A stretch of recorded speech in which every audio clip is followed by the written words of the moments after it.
পাকিস্তানের বিপক্ষে টেস্ট সামনে রেখে মিরপুরে পুরো দল নিয়ে বাংলাদেশ অনুশীলন যোগ দিয়েছেন নাহিদ রানা। প্রথম সুযোগ পেয়ে রোমাঞ্চিত অমিত হাসান। আইসিসির বার্ষিক টি-20 র্যাঙ্কিংয়ে এক ধাপ উন্নতি বাংলাদেশের। শ্রীলঙ্কাকে পেছনে ফেলে ৮ নম্বরে উঠে এসেছে লিটন কুমার দাসের দল। বাংলাদেশের সঙ্গে খেলার আগ্রহ প্রকাশ করেছে ইউরোপের দেশ লিথুয়েনিয়া। জুনে ফ্রেন্ডলি ম্যাচের আমন্ত্রণ ফিলিপিন্স ও গ্রানাডার। নতুন কোচ নিয়োগের পর সিদ্ধান্ত। ডরিয়টনের জোড়া গোলে ব্রাদার্স ইউনিয়নকে হারিয়ে ফেডারেশন কাপের ফাইনালে বসুন্ধরা কিংস। রহমতগঞ্জকে ৩-০ গোলে হারিয়ে ফাইনালের আশা বাঁচিয়ে রাখল মোহামেডান। শুরুতে ক্রিকেট। পাকিস্তানের বিপক্ষে প্রথম টেস্ট সামনে রেখে পুরো দল নিয়ে প্রথমবারের মতো অনুশীলন করল বাংলাদেশ। পেশোয়ার জালমির জার্সিতে পিএসএল চ্যাম্পিয়ন হয়ে দেশে ফিরে অনুশীলনে যোগ দিয়েছেন গতি তারকা নাহিদ রানা। প্রথমবার সুযোগ পাওয়ায় উচ্ছ্বসিত অমিত হাসানের সঙ্গে প্রিয় ক্রিকেটার মুশফিকের ড্রেসিং রুম শেয়ার করার অভিজ্ঞতা। দলের প্রয়োজনে খেলতে চান সেরা ক্রিকেট। এদিন অনুশীলন করেছে পাকিস্তানও। দলের সঙ্গে যোগ দিয়েছেন ব্যাটার বাবর আজম। সাদা বলের ব্যর্থতা সফলতা ভুলে লাল বলে মনোযোগ টাইগারদের। প্রথম দিন ঘাম ঝরিয়েছেন ক্রিকেটাররা। পেশোয়ার জালমিকে চ্যাম্পিয়ন করে পাকিস্তান থেকে দেশে ফিরেছেন পেসার নাহিদ রানা। এদিন পুরো দলকে একসঙ্গে পেল টিম ম্যানেজমেন্ট।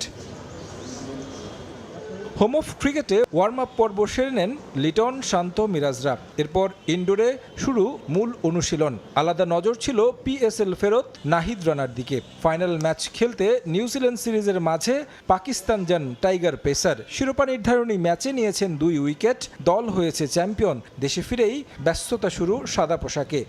ব্যাট হাতে নেটে লম্বা সময় কাটিয়েছেন লিটন, মুশফিক, মুমিনুল, নাজমুল, শান্তরা। মেহেদী হাসান, মিরাজ, নাইম হাসান, তাইজুলদের স্পিনে নিজেদের ঝালিয়ে নিয়েছেন ব্যাটাররা। স্কোয়াডের 2 নতুন সদস্য তানজিদ তামিম আর অমিত হাসান অপেক্ষায় অভিষেকের। মিরপুরে যদিও তাদের সুযোগ পাওয়ার সম্ভাবনা ক্ষীণ, তবে নেটে ঠিকই কাজটা সেরে রেখেছেন 2 ব্যাটার। লম্বা সময় দেখা গেল ব্যাটিং অনুশীলনে অমিত উচ্ছ্বসিত প্রিয় ক্রিকেটারের সঙ্গে ড্রেসিং রুম শেয়ার করতে পেরে। আমি ছোটবেলা থেকেই মুশফিক ভাইকে ফলো করি। অন্যান্য সময় ড্রেসিং রুম শেয়ার করেছি, কিন্তু ন্যাশনাল টিমের ড্রেসিং রুমটা একটু ডিফারেন্ট, যেটা একটু অন্যরকম ভালো লাগে। ইন্ডিভিজুয়াল আমার কোনো লক্ষ্য নাই, চেষ্টা থাকবে দলের প্রয়োজনীয় যতটুকু কন্ট্রিবিউশন করা যায়। চলমান টেস্ট সাইকেলে টাইগারদের দ্বিতীয় সিরিজ। প্রথমটায় লঙ্কা একটা ম্যাচ ড্র করলেও পরের ম্যাচ হেরেছিল ইনিংস ব্যবধানে। এই সিরিজটা যেহেতু ঘরের মাটিতে, তাই টাইগাররাও মুখিয়ে পূর্ণ পয়েন্ট তুলে নিতে। লম্বা সময় পর সাদা পোশাকে ফিরছেন তাসকিন, শরীফুলরা। পেস ইউনিটে আরও আছেন এবাদত, নাহিদ রানা। উইকেটটা কেমন হতে পারে সেটা নিয়েই হয়তো হোম অফ ক্রিকেটে লম্বা আলোচনায় ফিল সিমন্স, শান্ত, আশরাফুল, হাবিবুল বাশার। এদিন অনুশীলন করেছে পাকিস্তানও। একাডেমি মাঠে শাহিন শাহ আফ্রিদি, হাসান আলী, দানিয়েলরা বোলিং অনুশীলন করেন। রিজওয়ান, সাইম আইয়ুব, শান মাসুদ, সালমান আগারা ঝালিয়ে নিয়েছেন ব্যাটিংটা।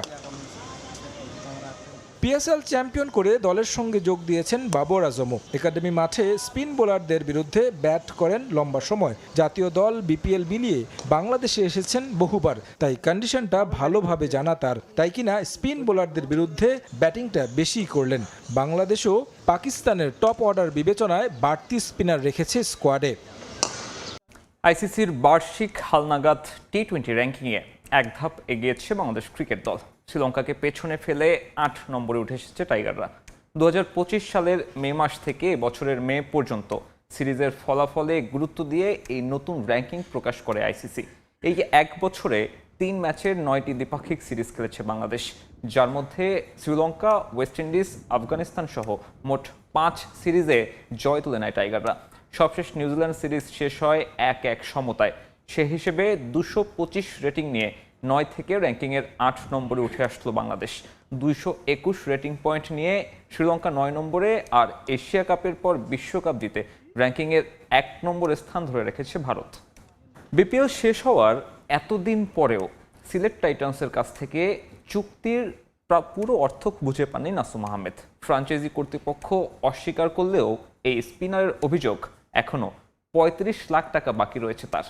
এ নিয়ে সামাজিক যোগাযোগ মাধ্যমে টাইটান্সের কড়া সমালোচনা করেছেন নাসুম। বিপিএলের মাঠ মাতানো নাসুম আহমেদ এবার আলোচনায় মাঠের বাইরের এক ইস্যু নিয়ে। বল হাতে 12 ম্যাচে 18 উইকেট নিয়ে তালিকার ওপরের দিকে থাকলেও নাসুমের পারিশ্রমিক নিয়ে তৈরি হয়েছে বিতর্ক, ধোঁয়াশা।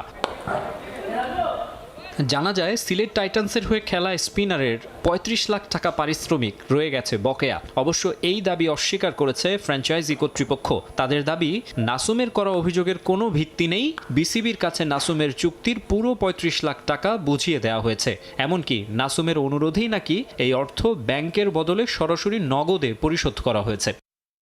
তবে ফ্র্যাঞ্চাইজির এই দাবিকে রীতিমতো উড়িয়ে দিয়েছেন নাসুম আহমেদ। সামাজিক যোগাযোগ মাধ্যমে এক পোস্টে তিনি পাল্টা দাবি করেন, সিলেট টাইটান্স তাকে 35 লাখ টাকা দিলেও চুক্তির আরও 35 লাখ টাকা এখনও বকেয়া রয়ে গেছে। প্রমাণ হিসেবে তিনি হোয়াটসঅ্যাপে পাঠানো একটি চুক্তিনামা সামনে এনেছেন, যেখানে তার মোট পারিশ্রমিক 70 লাখ টাকা উল্লেখ করা হয়েছে বলেও জানান। ক্ষোভ প্রকাশ করে নাসুম মালিকপক্ষের উদ্দেশ্যে প্রশ্ন ছুড়ে দিয়েছেন, বাকি 35 লাখ টাকা কি তারা দেবেন নাকি মৃত্যুর পর 40 সময় দেবেন? সিলেট টাইটান্সের মালিক মাহিদুল ইসলাম সামির কড়া সমালোচনাও করেন তিনি। তার দাবি, বিপিএল শেষ হওয়ার প্রায় 3 মাস পার হয়ে গেলেও সরাসরি চুক্তির সেই বড় অঙ্কের টাকা এখনও তার হাতে পৌঁছায়নি। নাসুম আরও জানান, তার কাছে ফ্র্যাঞ্চাইজির দেয়া চেক থাকলেও তা বাউন্স করায় টাকা তুলতে পারছেন না। বিশ্বকাপ ফুটবলের বাঁশি বাজতে বাকি আর মাত্র কয়েক সপ্তাহ, অথচ বিশ্বের সবচেয়ে জনবহুল দুই দেশ ভারত আর চীনের কোটি কোটি ফুটবল ভক্ত এখনও অন্ধকারে। ফিফার সঙ্গে সম্প্রচার সত্য নিয়ে দর কষাকষির জটিলতায় দেশ দুটিতে বিশ্বকাপ দেখা যাবে কিনা তা নিয়েই তৈরি হয়েছে চরম অনিশ্চয়তা। ভারত ও চীনের এই ব্রডকাস্ট ডেডলক নিয়ে বিপাকে ফিফাও। মাঠে বল গড়াতে বাকি মাত্র 5 সপ্তাহ। সাধারণ হিসেবে এই সময়ে প্রতিটি দেশের ড্রয়িং রুমে চলে ফুটবল উন্মাদনা, টিভিতে ঝিলিক দেয় প্রিয় দলের প্রমোশনাল বিজ্ঞাপন। কিন্তু এবার চিত্রটা ভিন্ন। বিশ্বের প্রায় 175টি দেশে ফিফা তাদের সম্প্রচার সত্ত্ব বিক্রি সম্পন্ন করলেও এখনো ঝুলে আছে ভারত আর চীনের ভাগ্য। যে দুই দেশে বাস করে বিশ্বের 1/3 মানুষ, সেখানে ফিফার অফিসিয়াল ব্রডকাস্টার কে হবে তা নিয়ে চলছে স্নায়ুযুদ্ধ। ভারতের বাজার নিয়ে ফিফার অঙ্কটা ছিল $100 মিলিয়ন, কিন্তু মুকেশ আম্বানির রিলায়েন্স এবং ডিজনির যৌথ সংস্থা প্রস্তাব দিয়েছে মাত্র $20 মিলিয়ন, যা ফিফার প্রত্যাশার তুলনায় নামমাত্র। এর আগে 2022 কাতার বিশ্বকাপের সময় রিলায়েন্স খরচ করেছিল প্রায় $60 মিলিয়ন, কিন্তু এবার ম্যাচগুলোর প্রচারের টাইমিং জুৎসই না হয় এই দরপতন। রয়টার্সের প্রতিবেদনে বলা হচ্ছে, 2026 বিশ্বকাপ যেহেতু উত্তর আমেরিকায়, তাই বেশিরভাগ ম্যাচই ভারতীয় উপমহাদেশে সম্প্রচার হবে মাঝরাতের পর। আর এই প্রতিকূল সময়ে দর্শকদের টেনে আনা বা বিজ্ঞাপন থেকে টাকা তোলা বড় চ্যালেঞ্জ হবে প্রতিষ্ঠানগুলোর জন্য। মিরপুরে পাকিস্তান টেস্ট ক্রিকেট খেলার জন্য প্র্যাকটিস করলেন বাংলাদেশ ক্রিকেট দলের খেলোয়াড়রা।